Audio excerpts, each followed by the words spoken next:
Welcome to Inspire Physics Classes friends. आज से हम शुरुआत करने जा रहे हैं मैग्नेटिक इफेक्ट ऑफ करंट के दोस्तों जितने भी इंपॉर्टेंट क्वेश्चन हैं उन सभी की। तो दोस्तों ये जो हमारे सभी क्वेश्चन है दोस्तों वो सभी प्रीवियस एग्जाम में पूछे हुए हैं, तो आपकी एग्जाम की दृष्टि से बहुत ही इंपॉर्टेंट हैं। यदि दोस्तों आप हमारे चैनल पर नए हैं तो चैनल को सब्सक्राइब कर लें, बेल आइकन को दबा लें, जिससे कि नए वीडियो की नोटिफिकेशन आपको तुरंत मिल जाए।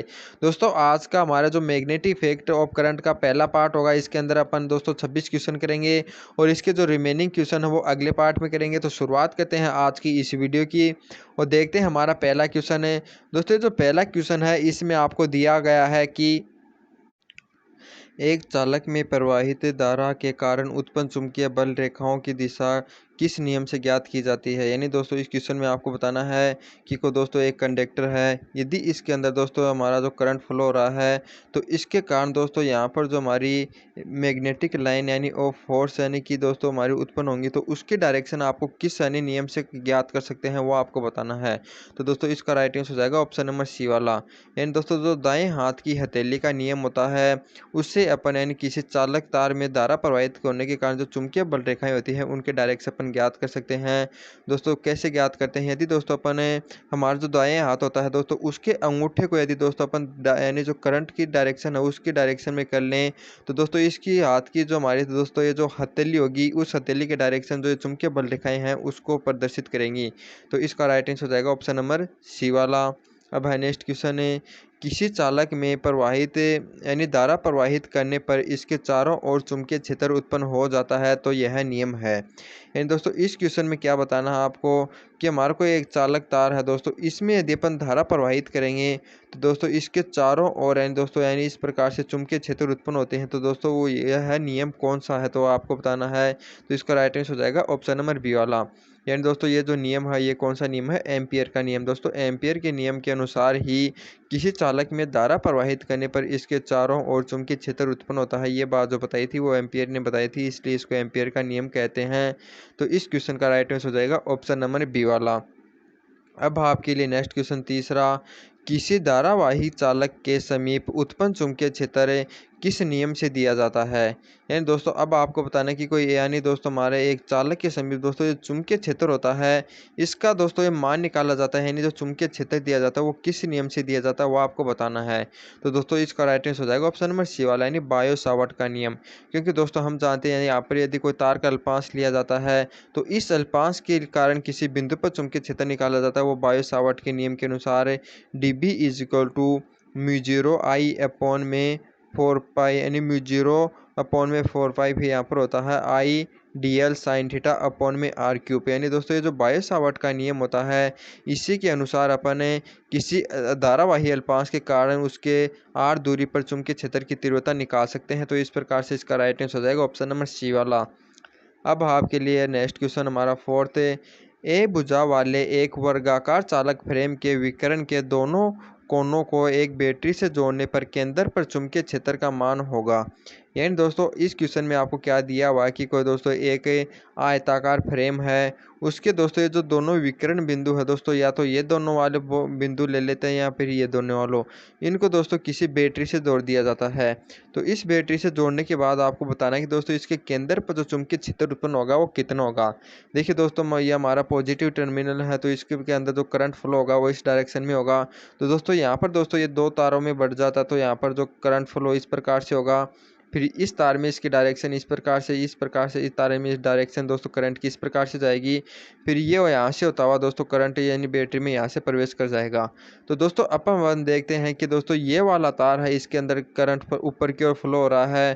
तो यदि करंट ऊपर की ओर फ्लो हो रहा है तो दोस्तों हमारा जो दाएं हाथ का अंगूठा है तो ऊपर की ओर करने पर दोस्तों हमारी जो हथेली की इस साइड को अंगुली करने पर जो हथेली की डायरेक्शन होगी दोस्तों पृष्ठ के नीचे की ओर होगी। तो इस बिंदु पर तो इस तार के कारण जो चुंबकीय क्षेत्र होगा दोस्तों वो लंबवत नीचे की ओर हो जाएगा, और इस तार के कारण दोस्तों जो चुंबकीय क्षेत्र हो जाएगा वो लंबवत यानी पृष्ठ के लंबवत ऊपर की ओर हो जाता है। तो दोस्तों इस तार के कारण और इस तार के कारण यानी कि चुंबकीय क्षेत्र का मान तो दोस्तों समान दूरी है इसलिए बराबर होगा, लेकिन इन दोनों की दोस्तों डायरेक्शन क्या है, विपरीत है। तो डायरेक्शन विपरीत होने के कारण इस तार के कारण जो चुंबकीय क्षेत्र उत्पन्न होगा वो इस तार के कारण जो चुंबकीय क्षेत्र उत्पन्न होगा उससे कैंसिल हो जाएगा। तो जो हमारा इन ये दोनों आपस में कैंसिल हो जाएंगे दोस्तों। इसी प्रकार से दोस्तों इस तार के कारण और इन दोनों तारों के कारण जो चुंबकीय क्षेत्र उत्पन्न होंगे उनकी डायरेक्शन भी विपरीत होगी और वे एक दूसरे को कैंसिल कर देंगे। तो अपन दोस्तों जो केंद्र पर अपन फाइनली चुंबकीय क्षेत्र देखते हैं उसका मान कितना हो जाएगा, 0। तो इसका राइट आंसर हो जाएगा ऑप्शन नंबर ए वाला। यानी दोस्तों ये जो वर्गाकार है इसके अंदर जो करंट फ्लो इस प्रकार से हो रहा है तो इसके केंद्र पर जो चुंबकीय क्षेत्र हो जाएगा वो कितना हो जाएगा, 0। क्योंकि इसके कारण जो चुंबकीय क्षेत्र उत्पन्न हो रहा है वो इससे कैंसिल हो जाएगा और इसके कारण चुंबकीय क्षेत्र जो उत्पन्न हो रहा है वो किससे कैंसिल हो जाएगा, इससे। तो अब आपके लिए नेक्स्ट क्वेश्चन है, गॉस किसकी इकाई है। यानी दोस्तों आपको बताना जो हमारी गॉस होती है वो किसकी यूनिट होती है, वो आपको क्वांटिटी बतानी है। तो इसका राइट आंसर हो जाएगा ऑप्शन नंबर बी वाला यानी बी। क्योंकि दोस्तों यानी बी अपन चुंबकीय क्षेत्र से को प्रदर्शित करते हैं।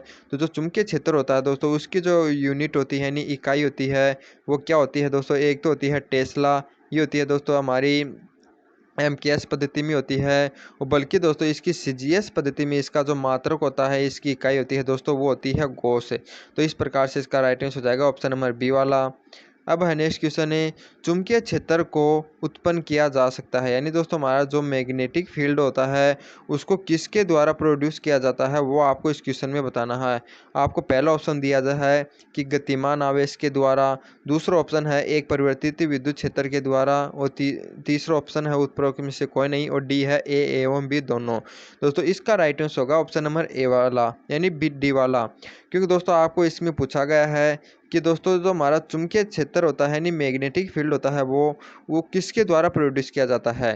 दोस्तों ये जो प्रोड्यूस किया जाता है यानी दोस्तों कोई एक चालक तार है इसके अंदर दोस्तों धारा बह रही है, यानी दोस्तों एक गतिमान आवेश है उसके कारण भी उत्पन्न किया जा सकता है। और दोस्तों किसी स्थान पर जो हमारा जो इलेक्ट्रिक फील्ड है ई, वो दोस्तों हमारा समय के साथ यानी लगातार परिवर्तित हो रहा है तो दोस्तों उस समय भी उसके अंदर क्या प्राप्त उत्पन्न हो जाएगा, चुंबकीय क्षेत्र। तो इस प्रकार से इसका राइट आंसर हो जाएगा ऑप्शन नंबर डी वाला। अब आपके लिए 7 क्वेश्चन है, चुंबकीय पारगम्यता की इकाई होती है। यानी दोस्तों आपको यूनिट बतानी है जो हमारी मैग्नेटिक परमेबिलिटी होती है दोस्तों, यानी चुंबकीय पारगम्यता की होती है उसकी इकाई बतानी है कितनी होगी। देखिए दोस्तों चुंबकीय यानी पारगम्यता को अपन म्यू नॉट से प्रदर्शित करते हैं, और इसकी दोस्तों एक इकाई होती है दोस्तों याद रखना हमारी ये होती है वेबर पर एम्पियर इंटू मीटर। तो दोस्तों इस प्रकार से इसकी इकाई होती है। और दोस्तों हमारे जो वेबर पर एम्पियर होता है अपन जानते हैं दोस्तों हमारे जो हेनरी की इकाई होती है। तो इस प्रकार से हमारे जो चुंबकीय पारगम्यता की जो इकाई है उसको अपन हेनरी पर मीटर कह सकते हैं क्योंकि दोस्तों ये हमारा हेनरी हो जाएगा और अपन में हमारा है मीटर। तो इस प्रकार से इसका राइट आंसर हो जाएगा ऑप्शन नंबर डी वाला। यानी चुंबकीय पारगम्यता की जो इकाई होती है वो दोस्तों वो होती है हेनरी पर मीटर, और एक होती है दोस्तों वो भी याद रख लें वो होती है वेबर पर एम्पियर इंटू मीटर। तो दोस्तों इसी से हमारी जो हेनरी पर मीटर प्राप्त होती है, क्योंकि इसको अपन हेनरी लिखते हैं। तो इस प्रकार से चुंबकीय पारगम्यता की विमा होता है वो क्या होती है, हेनरी पर मीटर। तो इसका राइट आंसर हो जाएगा ऑप्शन नंबर डी। अब हमारा 8वां क्वेश्चन है, इसमें आपको दिया हुआ है कि चुंबकीय क्षेत्र की तीव्रता यानी बी की विमा होती है। यानी दोस्तों हमारा जो मैग्नेटिक फील्ड इंटेंसिटी बी होती है उसकी डायमेंशन आपकी कौन सी हो जाएगी, बी वाला ऑप्शन हो जाएगा दोस्तों एम ए टी-2 और a-1 है। दोस्तों इसको किस तरह निकालते हैं, दोस्तों हमारा जो मैग्नेटिक फील्ड होता है एफ इजिकल यानी मैग्नेटिक फोर्स होता है एफ इजिकल टू दोस्तों ये होता है आई एल बी होता है। दोस्तों यहाँ से अपन देखते हैं कि बी इजिकल टू में प्राप्त होता है एफ अपॉन में आई एल। तो ये दोस्तों हमारा हो गया आई, ये हो गया एल। तो यहाँ से यदि अपन बी की डायमेंशन निकालेंगे तो हमारी क्या हो जाएगी, फोर्स की विमा होती है दोस्तों हमारी m1L1T-2। इसको दोस्तों अपन डिवाइड कर देंगे हमारी जो एम्पियर की विमा होती है A1 एवं जो लेंथ की विमा होती है L1 इससे। दोस्तों L1 से L1 कैंसिल हो जाएगा। फिर यदि अपन इसकी जो विमान में प्राप्त होती है वो m1 प्राप्त होती है, ऊपर एक प्राप्त होती है T-2, और ये दोस्तों A1 ऊपर जाएगा तो हमारा हो जाएगा A-1। तो इस प्रकार से दोस्तों हमारा जो मैग्नेटिक यानी फील्ड होता है उसकी डायमेंशन m1 T-2 A-1 प्राप्त होती है। तो इसका राइट आंसर हो जाएगा ऑप्शन नंबर बी वाला। अब आपके लिए नेक्स्ट क्वेश्चन है दोस्तों, हमारा जो 9वां क्वेश्चन है उसमें आपको क्या दिया हुआ है कि एक धारावाही चालक में एक धारा अल्पांश के कारण किसी बिंदु पर उत्पन्न जो चुंबकीय क्षेत्र के अधिकतम होने के लिए अल्पांश एवं अल्पांश को बिंदु से मिलाने वाली रेखा के बीच कौन होना चाहिए। यानी दोस्तों इस क्वेश्चन में आपको क्या पूछा गया है कि कोई एक धारावाही चालक है, यानी दोस्तों इसके अंदर धारा प्रवाहित हो रही है, तो इसके अल्पांश के कारण इससे कुछ दूरी पर स्थित कोई बिंदु है, उस पर दोस्तों जो चुंबकीय क्षेत्र की तीव्रता है उसका अधिकतम मान के लिए इस अल्पांश एवं यानी दोस्तों ये जो यानी डिस्टेंस है उसके बीच के कोण कितना होना चाहिए। दोस्तों हम जानते हैं बायो सावर्ट के नियम के अनुसार किसी अल्पांश के कारण जो चुंबकीय क्षेत्र की तीव्रता होती है वो म्यू जीरो आई अपॉन में यानी म्यू जीरो दोस्तों म्यू जीरो अपॉन में 4 पाई होता है दोस्तों। यहाँ पर फिर होता है I D L sine theta upon में आर क्यूब। दोस्तों ये जो थीटा होता है ये क्या होता है, अल्पांश एवं दोस्तों हमारे जो अल्पांश को इस बिंदु से मिलाने वाली जो दूरी होती है उसके बीच का कोण होता है। दोस्तों यदि ये बीच का कोण हमारा यदि 90 डिग्री रखा जाता है दोस्तों, साइन थीटा का मान हमें मैक्सिमम मान यानी 1 प्राप्त हो जाता है। तो इस प्रकार से दोस्तों ये जो चुंबकीय क्षेत्र होगा इस बिंदु पर वो भी मैक्सिमम हो जाएगा। तो यहाँ पर यानी अल्पांश एवं दोस्तों इनको मिलाने वाली जो ये दूरी होती है इनके मध्य का कोण यदि 90 डिग्री होता है तो दोस्तों यहाँ पर जो चुंबकीय क्षेत्र का मान होगा वो मैं क्या प्राप्त होगा, अधिकतम, क्योंकि साइन थीटा का मान दोस्तों जो मैक्सिमम मान 1 होता है वो किस पर प्राप्त होता है, 90 डिग्री पर। तो इस प्रकार से इसका राइट आंसर हो जाएगा ऑप्शन नंबर बी वाला। अब आपके लिए नेक्स्ट क्वेश्चन 10वां।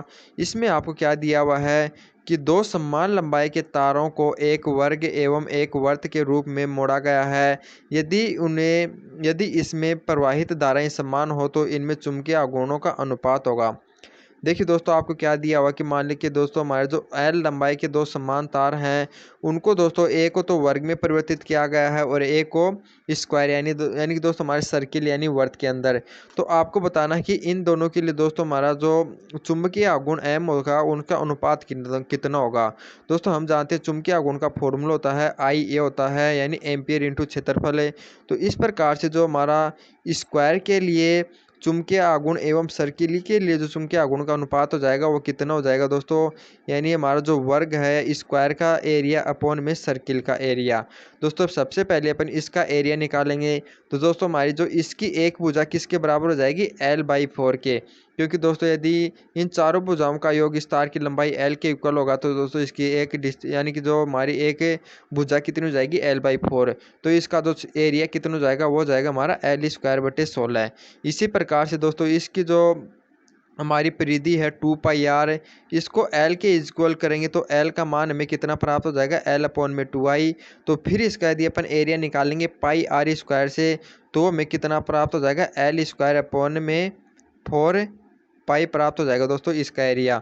तो इन दोनों का यदि अपन अनुपात निकालेंगे तो L² को दोस्तों अपन L² 4 पाई से अपन डिवाइड कर देंगे तो हमारा कितना प्राप्त हो जाएगा दोस्तों, ये L² से L² कैंसिल हो जाएगा, ये 4 से यहाँ पर 4 बच जाएगा, ये पाई ऊपर जाएगा तो π/4 प्राप्त हो जाएगा।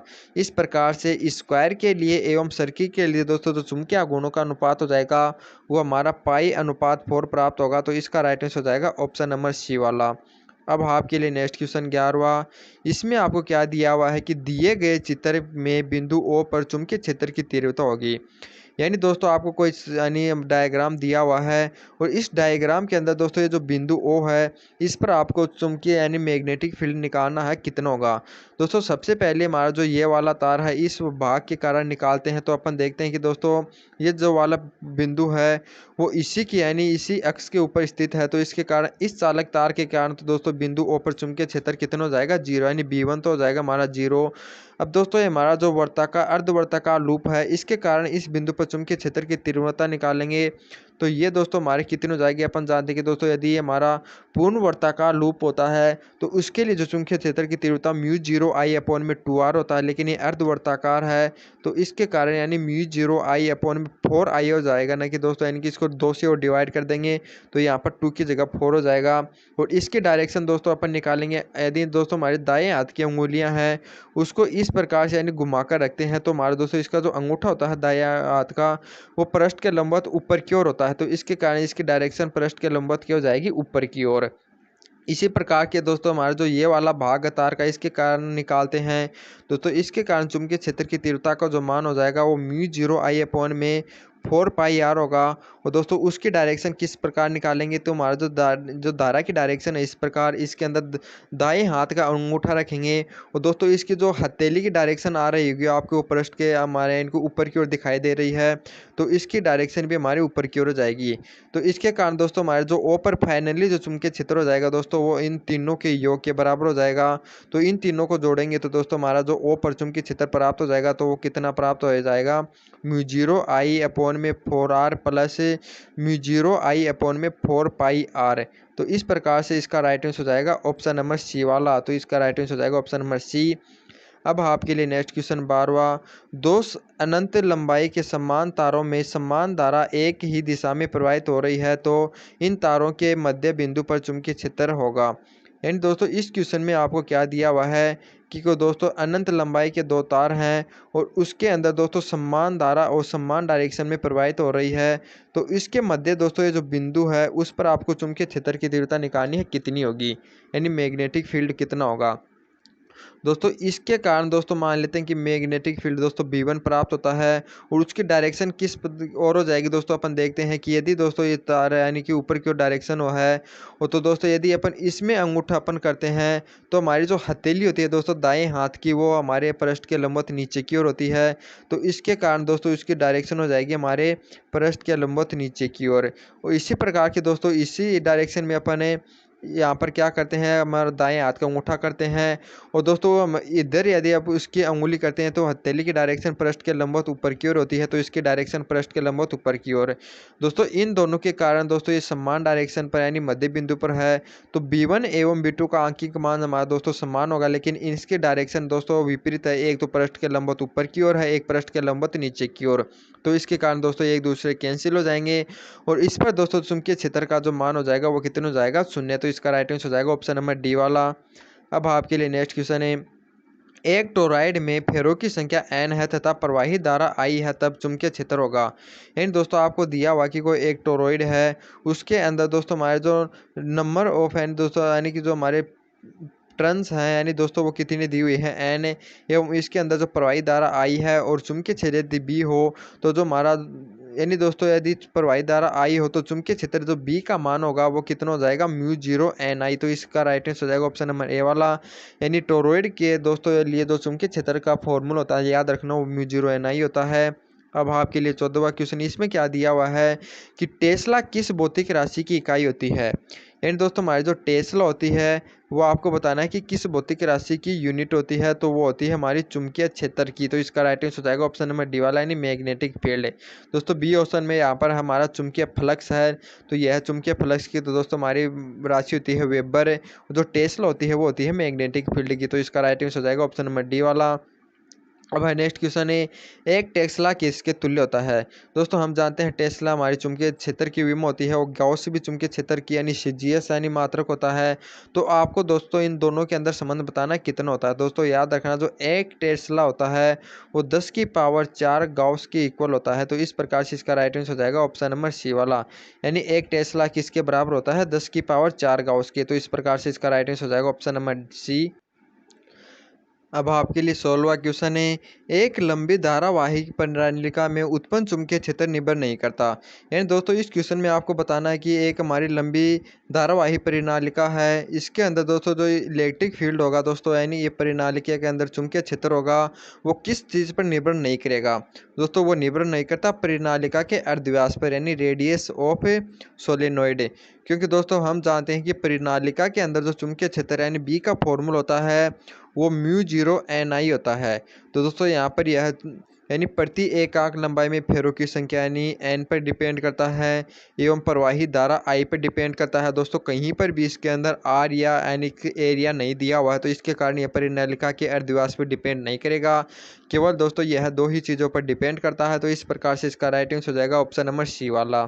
अब आपके लिए नेक्स्ट क्वेश्चन 17वां, इसमें क्या दिया हुआ कि आपको कि एक धारावाही चालक अपने चारों ओर अपने चारों ओर उत्पन्न करता है। यानी दोस्तों आपको बताना है कि कोई एक धारावाही चालक है वह आपको तो अपने चारों ओर क्या उत्पन्न करेगी। तो दोस्तों इसका राइट आंसर हो जाएगा ऑप्शन नंबर सी वाला, यानी यह केवल अपने चारों ओर चुंबकीय क्षेत्र उत्पन्न करेगी। दोस्तों आपने पढ़ा होगा कि गतिशील आवेश होता है दोस्तों, वह चुंबकीय क्षेत्र एवं विद्युत क्षेत्र यानी मैग्नेटिक एवं इलेक्ट्रिक दोनों फील्ड उत्पन्न करता है। बल्कि दोस्तों यदि आपको पूछा जाए उसके चारों ओर, लेकिन दोस्तों उसके चारों ओर केवल चुंबकीय क्षेत्र उत्पन्न होता है। दोस्तों जो विद्युत क्षेत्र होता है दोस्तों वह चालक के अंदर उत्पन्न होता है, न कि बाहर है। तो इसका राइट आंसर हो जाएगा ऑप्शन नंबर सी वाला, यानी चालक के चारों ओर पूछा जाए तो वह केवल चुंबकीय क्षेत्र उत्पन्न करेगा।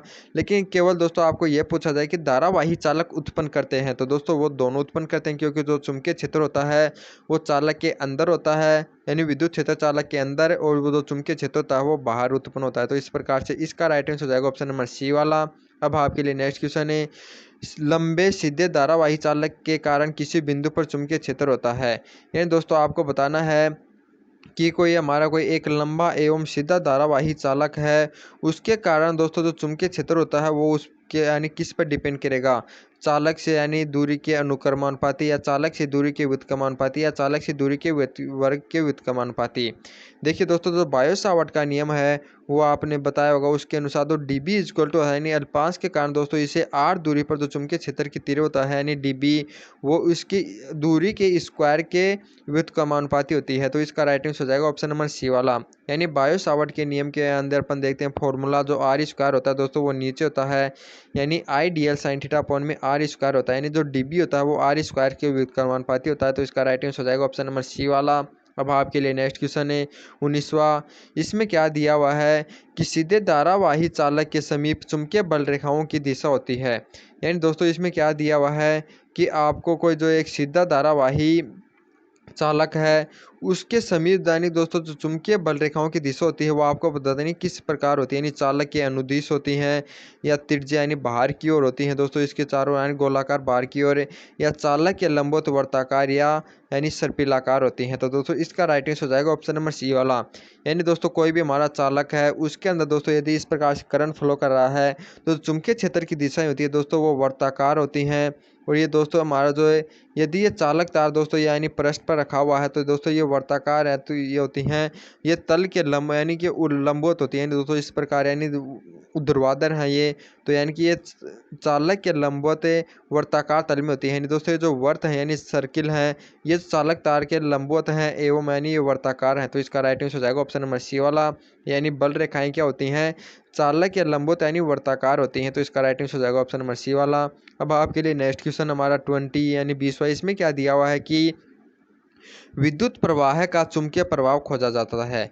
यानी दोस्तों हमारा जो विद्युत प्रवाह होता है उसका जो चुंबकीय प्रभाव किसने खोजा था, यानी कि दोस्तों जो मैग्नेटिक इफेक्ट ऑफ करंट है वो ओस्टेड ने डिस्कवर किया था। तो इसका राइट आंसर हो जाएगा ऑप्शन नंबर बी वाला, यानी जो मैग्नेटिक इफेक्ट ऑफ करंट है वो ओस्टेड द्वारा डिस्कवर किया गया है। तो उसका राइट आंसर हो जाएगा ऑप्शन नंबर बी। अब आपके लिए नेक्स्ट क्वेश्चन 21वां, इसमें क्या दिया हुआ है, आंतरिक त्रिज्या आर वाली तांबे की लंबी नली में आई धारा प्रवाहित हो रही है तो नली के अंदर चुंबकीय क्षेत्र बी का मान होगा।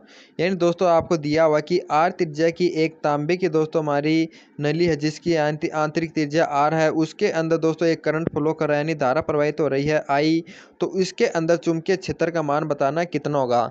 देखिए दोस्तों हम देखते हैं हमें एक नली दी हुई है, तो नली हम जानते हैं दोस्तों अंदर से खोखली होती है, यदि दोस्तों इसके अंदर यानी बाहर धारा प्रवाहित हो रही है तो दोस्तों केवल यानी दोस्तों सतह पर ही होगी, यानी कि सतह ही यानी मेटल्स है दोस्तों, अंदर हमारा कोई भी यानी पदार्थ नहीं है, तो इसके अंदर कोई भी करंट फ्लो नहीं होगा अंदर की तरफ।